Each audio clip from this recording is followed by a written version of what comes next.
그동안에 우리는 이 부흥에 대해서 여러 가지 역사적인 사실들, 그리고 이 부흥의 때에 쓰임받은 하나님의 사람들에 대해서 생각하고, 부흥은 그 시대를 향하신 하나님의 뜻을 담고 있다라고 하는 사실에 대해서 생각을 했습니다. 부흥이 일어난 때에는 하나님의 뜻이 그 시대에 강하게 나타나는 시대였다 하는 것입니다.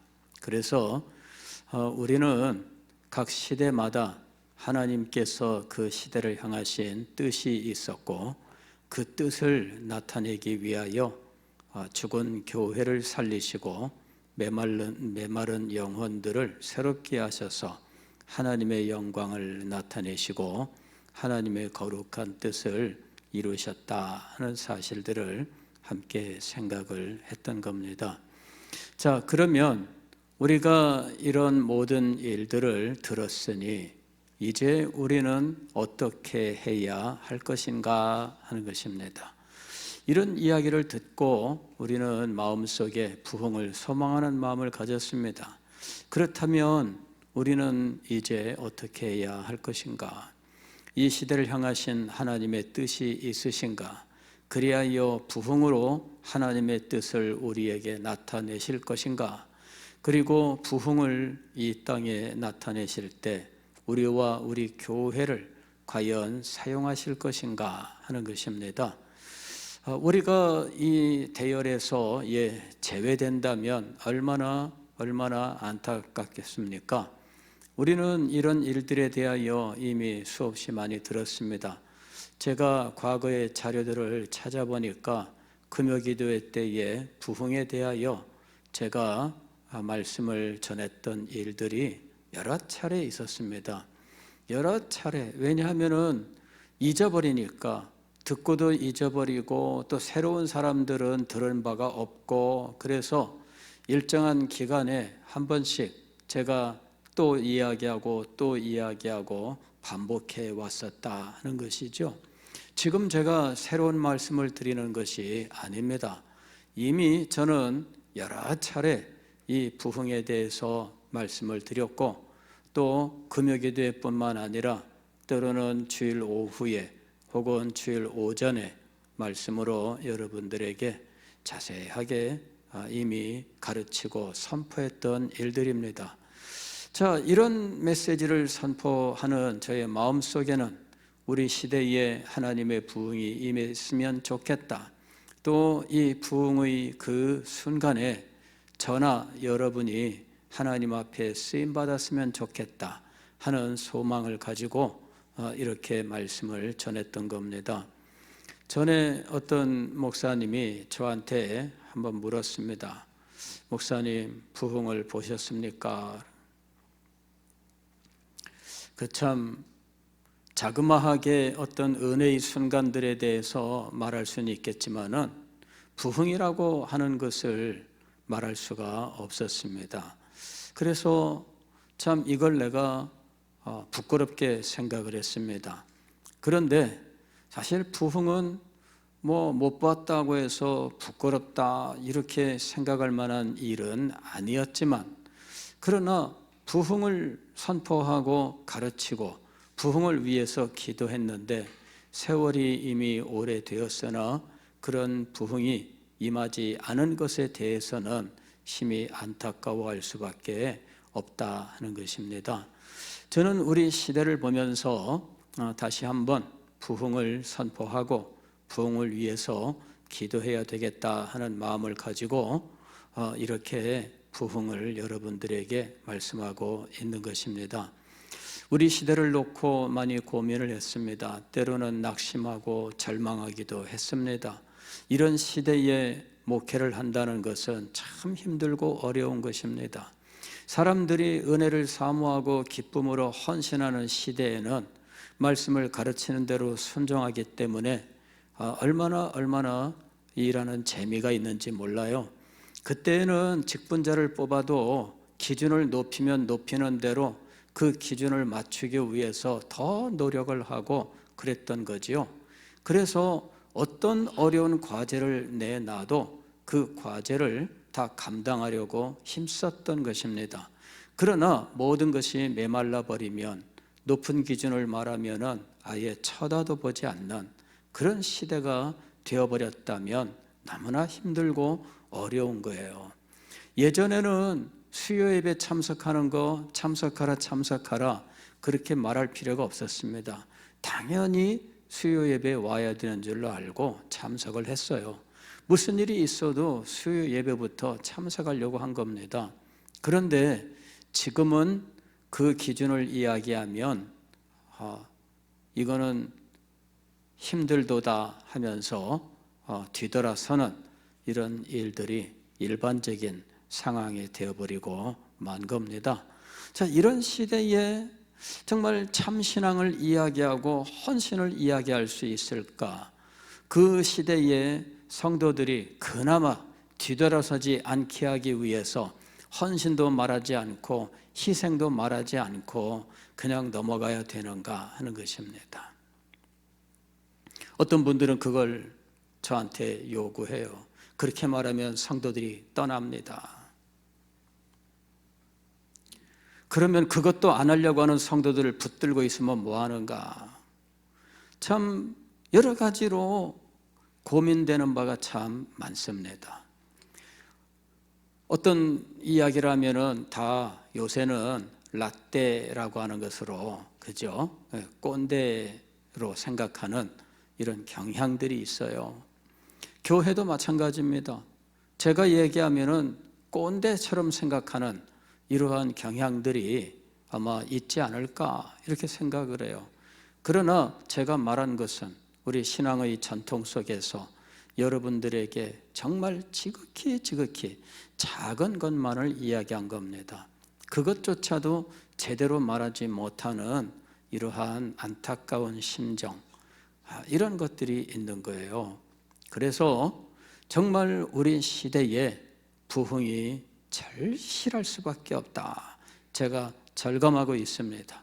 때로 낙심하고 절망하고 이 시대의 이 무능력과 무력함을 앞에 놓고 어찌할 줄 몰라서 정말 이 현실을 떠나고 싶어 하는 그러한 마음까지도 있더라 하는 것입니다. 어떻게 해야 될까? 이 얘기를 하면은 같이 고민하는 사람들이 많지 않아요. 저 목사님이 이상하다고 생각하는 거죠. 왜 제가 이야기하면 가슴 아파하고 눈물 흘리고 공감하는 사람이 그렇게 느껴지지 않을까요? 왜 제가 이상한 사람이 되어야 됩니까? 왜 제가 여러분들에게 짊어지지 못할 어거지 짐을 지운다고 생각을 하실까요? 제가 아무것도 요구하지 않아야만 교회가 부흥할까요? 여러분 어떻게 생각하세요? 여러분들에게 희생을 말하지 않아야 교회가 부흥할까요? 헌신을 말하지 않아야 교회가 부흥할까요? 기도에 대해서 촉구하지 않아야 교회가 부흥할까요? 어떻게 해야 되겠습니까? 그냥 1년에 교회 한두 번 나와도 여러분들은 충성스러운 사람이라 이렇게 말하면서 허허 웃어야만 교회가 부흥할까요?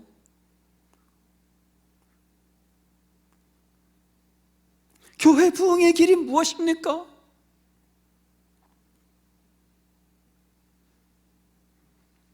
왜 짐을 자꾸 덜어내고 그래가지고 나 혼자 짐을 지고 성도들은 맨몸으로 다니게 해야 된다고 생각을 하시고 그렇게 주장을 하고 계십니까? 아니잖아요.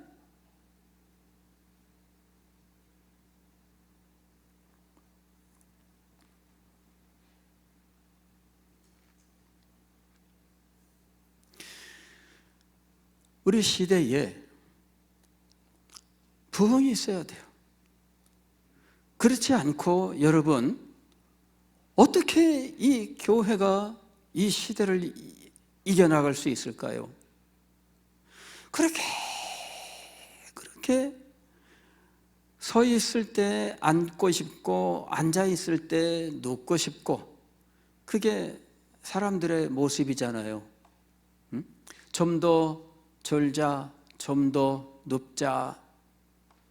그게 사람의 모습이잖아요. 그게 자연적인 우리들의 모습입니다. 그런데 그럴 때 여기 의자가 있습니다. 앉으세요. 여기 요를 깔아놨습니다. 누우세요. 이불 덮어드릴게요. 그래야 교회가 부흥할까요? 그렇게 해서 이불 덮은 사람들 쫙 놓으면 그러면 그게 교회일까요?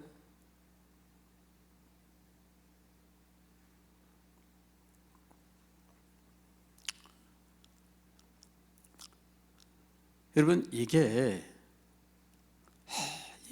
정말 우리의 현실이에요. 그래서 안 한다고 하는 사람에 맞춰가는 거죠. 안 한다고 하는 사람에게 맞춰가는 거. 정말 그래야 될까요? 여러분들도 경험하잖아요. 전도회 같은 기관을 예를 들어 볼 때 안 한다고 하는 사람 중심으로 하게 되면 그 전도에 부응할까 안 할까요? 이것도 안 해, 저것도 안 해, 회비도 내다가 안 내, 다 괜찮다고, 당신은 정말 좋은 사람이라고 그렇게 하면서 하면은 잘 될까요? 더 가르치고 더 촉구하고 비전을 제시하고 함께 하자고 하고 그러면서 진리의 교제로 그 영혼이 변화되고 그래야 되지 않을까요? 그러잖아요. 응?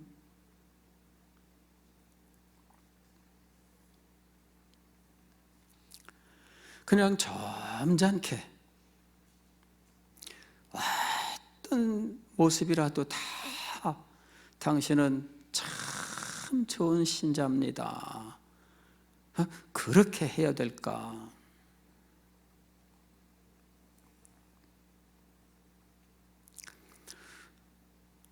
우리가 있는 이 지역의 한계도 있고 여러 가지 문제들이 있어요.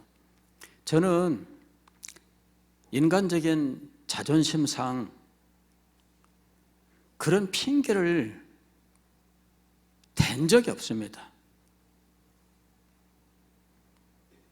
그러나 인간적인 자존심뿐만 아니라 하나님의 은혜의 역사를 믿는 사람이 그런 핑계를 댈 수가 없습니다. 물론 사회학적으로는 그런 진단들이 의미가 있는 건 맞아요. 그러나 하나님의 은혜가 임하는 곳에서는 그런 한계가 아무 소용이 없다라는 거죠. 교회가 멀면 사람들이 교회 안 나올까요? 안 그렇습니다, 여러분.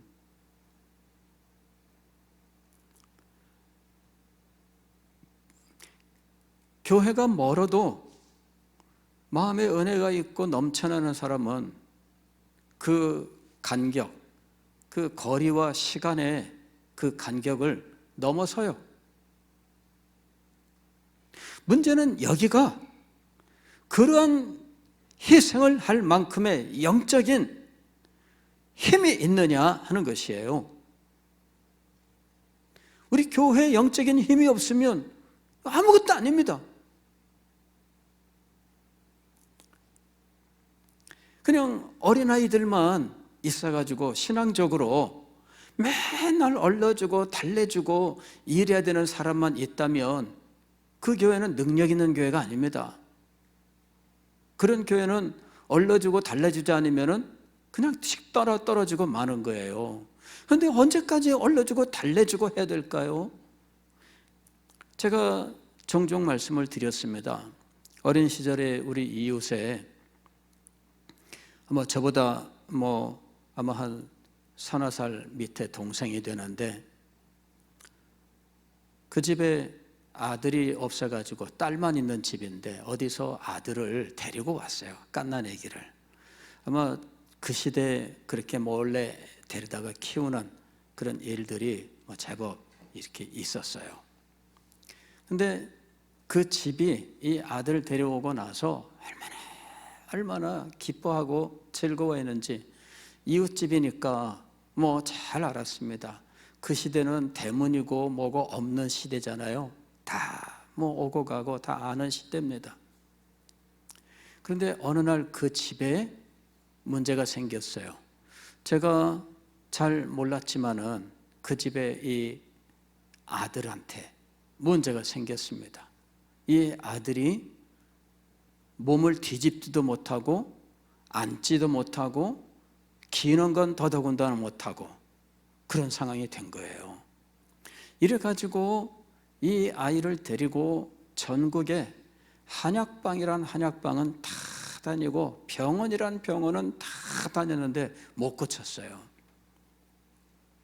나중에 그 집하고 저희하고 다 이사가고 해서 이제 헤어지게 됐는데 나중에 오랜 세월 후에 후일담을 전해 듣게 되었습니다.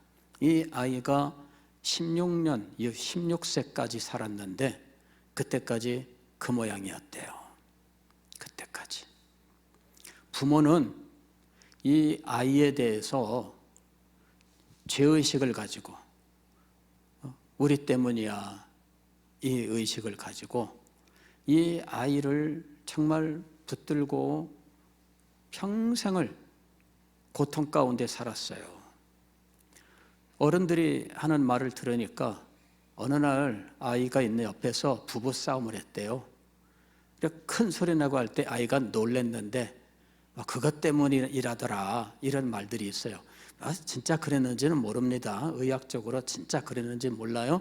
다만 동네 분들이 수근수근 하면서 하는 말이 그런 말이에요.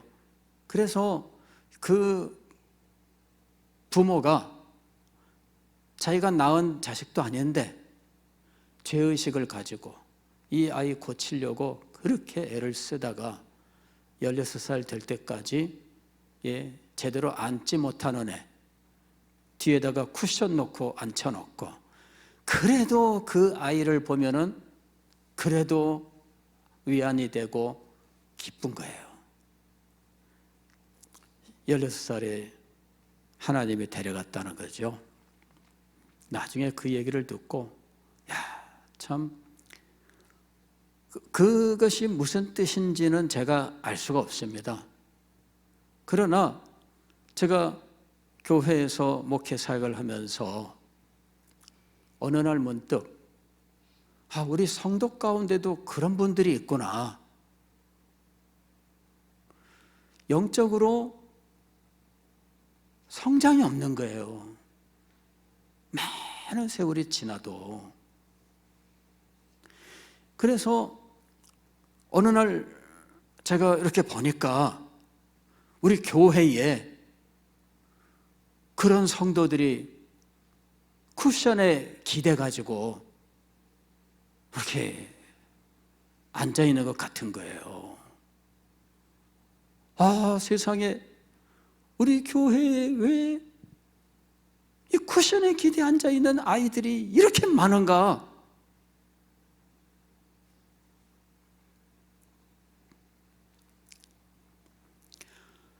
여러분, 자기 자신 한번 생각해 보세요.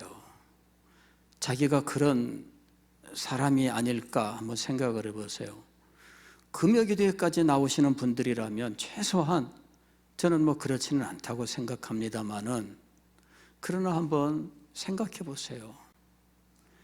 이런 분들이 있으면 옆에서 이 한 분 때문에 얼마나 많은 사람들이 이 한 분을 돌보느라고 매달려 있어야 되는지, 여러분 이게 얼마나 힘들고 어려운지.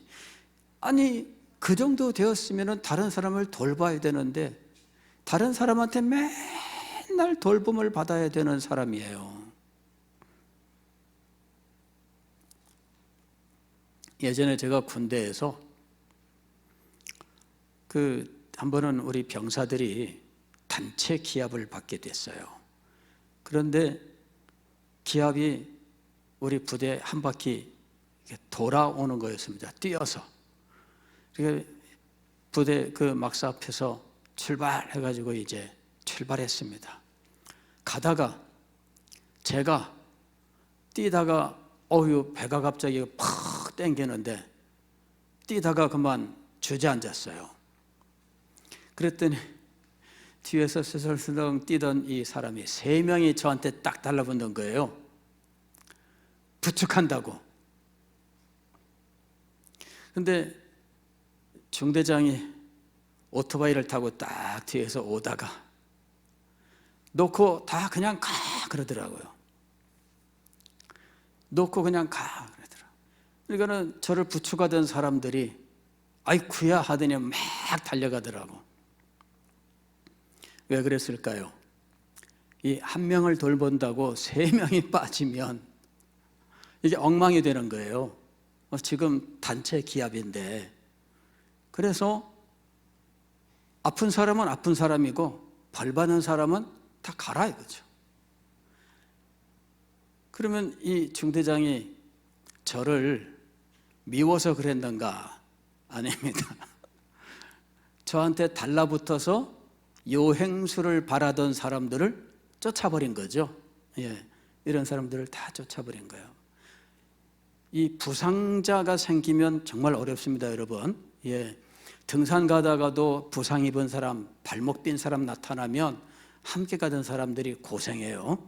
예, 교회도 마찬가지예요. 교회도 믿음이 서지 못하면 그 옆에 사람들이 정말 많은 고생을 해요. 그래서 그런 교회들이 힘을 상실하고 능력을 상실하는 겁니다.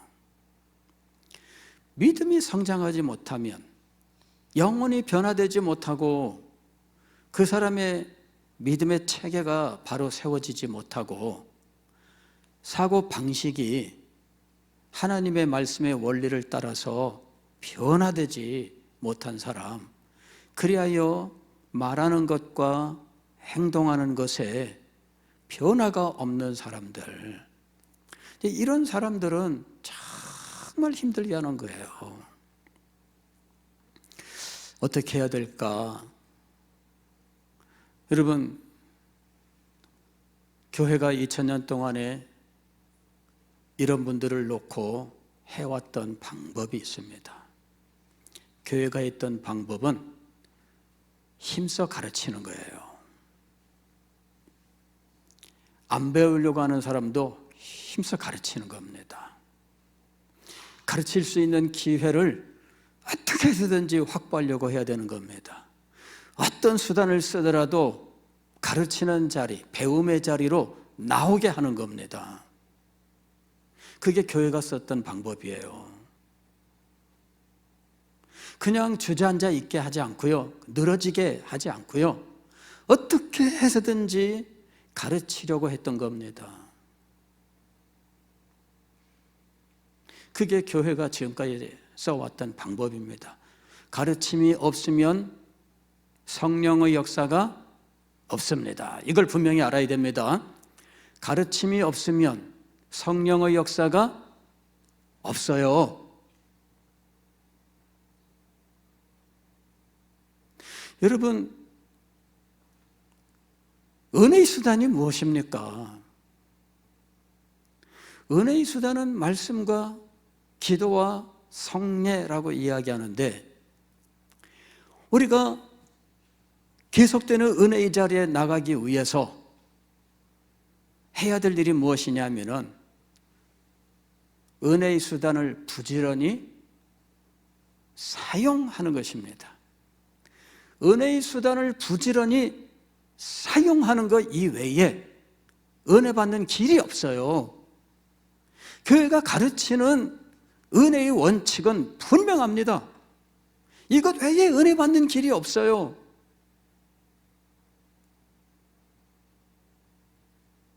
왜 교회가 은혜의 수단을 정해놨나요? 왜 신학에서 은혜의 수단을 분명하게 규정하라고 있을까요? 이 외의 은혜의 수단이 아니라고 할까요? 왜 그렇게 할까요? 은혜 받는 일은 교회밖에 없습니다. 그래서 교회는 어떻게 해서든지 말씀을 가르칠 수 있도록 하고, 말씀을 가르칠 기회를 만들지 않는 목사는 그만둬야 됩니다. 목사 왜 합니까?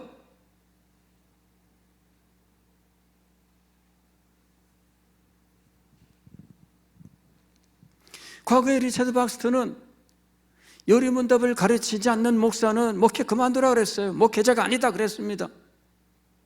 무슨 말이냐면은 하나님의 말씀을 가르치지 않으면, 그리고 그것을 가르치기 위해서 애를 쓰지 않으면 목회할 필요 없다 그랬어요. 무슨 목회자가 말씀 가르치는데 열심이 없어요?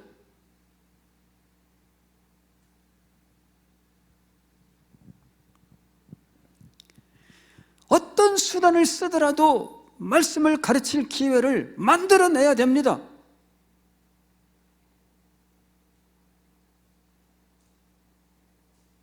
그래야 은혜를 받는 거예요. 그래야 생각이 변화되고 삶이 변화되는 겁니다.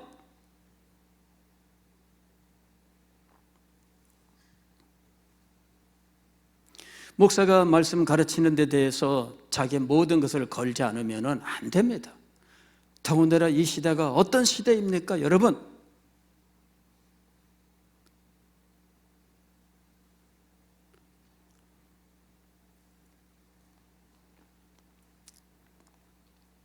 근데 이것에 대하여 다 동의합니다. 그러나 하진 마세요. 이런 일들이 있는 거예요. 다 동의합니다. 그러나 하진 마세요. 아닙니다, 여러분. 제가 낙심하고 절망하고 시대에 대해서 여러분들에게 시대의 전망에 대해서 이야기했어요.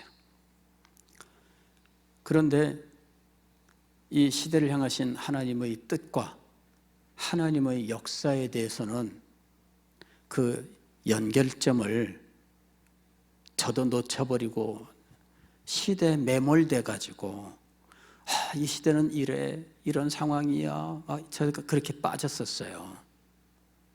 그랬는데 성경은 언제나 그런 시대는 있었다라고 말씀하고 계신 겁니다. 구약 시대의 이스라엘 백성들에게 이스라엘 나라의 역사를 보게 되면 그런 일들이 수없이 반복되었고, 신약 시대 지금까지의 교회 역사를 보아도 교회 역사 속에 이런 일들이 반복이 되었습니다. 문제는 무엇이냐면 그런 속에서 하나님의 은혜의 역사가 있느냐 하는 것입니다. 제가 어느 날 눈을 뜨게 됐습니다. 시대를 보다가 제가 그만 다 잊어버린 거예요. 하나님의 역사를 잊어버린 겁니다. 하나님이 구약시대에 그 시대에 그런 상황 속에 있던 이 백성들에게 어떻게 은혜를 베푸셨는지를 잊어버렸어요. 여러분, 구약의 열왕들의 역사, 구약의 유대 역대 왕들, 이스라엘의 역대 왕들의 역사를 보게 되면 그 시대가 우리 시대보다 더 절망적인 시대였습니다. 그러나 그런 시대에도 하나님께서 남은 자들을 두시고 그루터기에서 싹이 나게 하시고 하나님의 교회를 새롭게 하시는 일들을 행하셨던 거예요. 교회 역사 속에서도 그렇게 해 오셨던 겁니다. 그리고 지금도 그렇게 하실 수 있습니다. 아니, 지금도 그렇게 하셔요. 오늘 우리가 읽은 성경 말씀은 바로 그런 약속의 말씀이었습니다. 지극히 존귀하며 영원히 거하시며 거룩하다 이름하는 이가 이와 같이 말씀하시되 내가 높고 거룩한 곳에 있으며, 하나님이 높고 거룩한 곳에 있으면 이 낮은 곳에는 관심이 없을 수 있습니다만은, 그러나 우리 하나님은 그런 분이 아닙니다. 내가 높고 거룩한 곳에 있으며 또한 통회하고 마음이 겸손한 자와 함께 있나니. 하나님은 높고 거룩한 곳에 계시면서 홀로 영광 가운데 계시는 분이 아니었습니다. 함께 거하시는 분이에요. 통회하는 자와 함께한다 이렇게 말씀하셔요. 그리고 계속해서 이 통회하는 자와 함께 하시는 이유는 무엇이냐면, 이는 겸손한 자의 영을 소생시키며 통회하는 자의 마음을 소생시키려 함이라. 이 소생이 부흥입니다. 다시 살아나게 하는 거예요.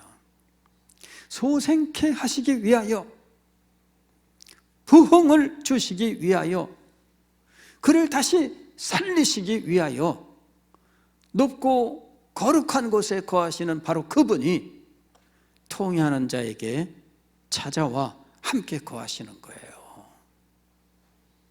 그래서 오늘 우리가 해야 될 일이 있습니다. 14절은 하나님이 이와 같은 분이시니 또 하나님의 이와 같은 약속이 있으니 우리가 무엇을 해야 할 것인가? 14절은 이렇게 이야기합니다. 그가 말하기를 도두고 도두어 길을 수축하여 내 백성의 길에서 거치는 것을 제하여 버리라. 길을 어떻게 하라고요? 수축하라. 여러분 한번 생각을 해보세요. 고속도로 이렇게 혹은 어디 가다 보면 이제 산 이렇게 깎아서 도로를 낸 곳이 있습니다. 거기에 보게 되면은 낙석주의 이런 표지판이 있죠. 그런데 실제로 무너져 내리는 일들이 있습니다. 종종 뉴스에 나오는데 이게 그 절벽이 무너져 내린 거죠. 산자락이 길을 막았어요. 지금 여기서 수축하라가 바로 이겁니다. 제가 어느 날 우리 노회에서 여행을 갔는데 버스가 가다가 앞에 산사태네요 이러면서 그 길로 못 가고 돌려 나왔어요.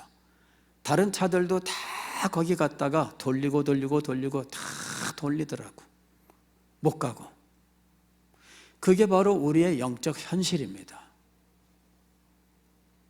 이거를 뚫어야 돼요. 그래서 그 도로에 흘러내린 흙과 또 돌들을 제거하기 위해서 중장비를 동원해서 작업을 열심히 하는 거죠. 사람들은 왜 빨리 안 치우는 거야? 이러는 거죠. 그렇죠? 근데 그런 도로에 대해서는 왜 빨리 안 치우는 거야? 이렇게 이야기하는데 우리의 영적 현실에 대해서는 그렇게 말씀하지 않는다는 것이 우리의 모습이에요. 우리의 영적 현실이 이렇다는 것을 인정하고 이걸 좀 치워야 되잖아요. 그걸 치워야 되잖아요. 내 백성의 길에서 거치는 것을 제하여 버리라 그랬습니다. 내 백성의 길에서 거치는 것을 제하여 버리라. 부흥이 필요한 때는 언제인가? 교회가 영적으로 어둠 가운데 있을 때입니다. 부흥이 필요한 때는 언제인가? 성도들이 은혜를 상실했을 때입니다. 부흥이 필요할 때는 언제인가? 신앙이 형식화되었을 때입니다. 부흥이 필요할 때는 언제인가?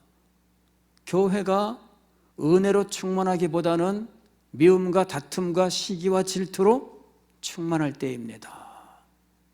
모이면 찬송과 기도가 아니라 모이면 싸움만 일어나는 곳이 부흥이 필요한 곳입니다. 찬송 소리가 높은 곳이 아니라 다툼 소리가 높은 곳이 부흥이 필요한 곳입니다.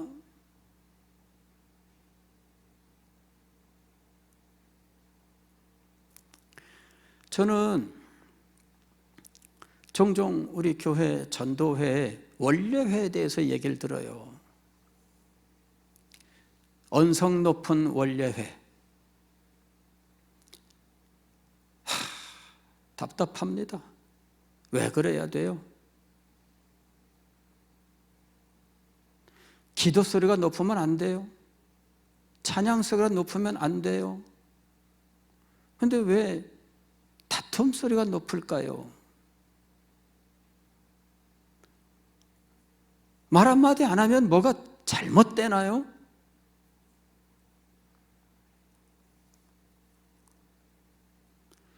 그까짓 거 1, 20만 원 돈 더 쓰는 게 그게 그렇게 큰 문제인가요? 뭐가 그렇게 대단합니까? 기도보다 대단합니까? 찬송보다 대단합니까?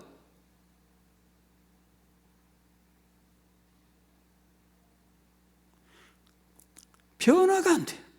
맨날 다툼 소리가 있대요.